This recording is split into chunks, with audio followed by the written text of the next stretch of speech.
ይህንን ቦታ እንዴት ነው የምትቀሩት? አሰላሙ አለይኩም ወረሕመቱላሂ ወበረካቱሁ።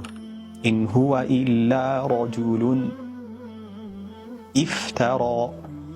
ረጁሉን ኢፍተራ እንዴት ነው? ረጁሉን እንላለን።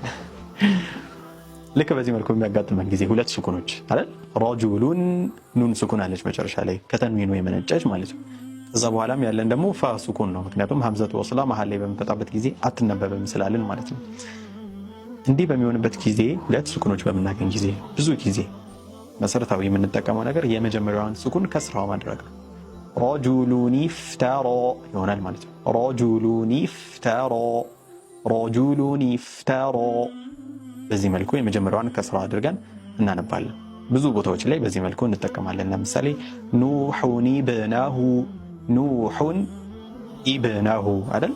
ኑሑን ኢብነሁ በዚህ መልኩ እናነባለን። ነገር ግን ከዚህ የሚወጡ አንዳንድ ቦታዎች ላይ ሊኖሩ ይችላል፣ ወደ ፈትሐ ወደ ضማ። እሱ ታሳቢ ሆነ። ብዙ ጊዜ የምንጠቀመው ግን ከስራ ማድረግ ነው። አሰላሙ አለይኩም ወረሕመቱላሂ ወበረካቱሁ።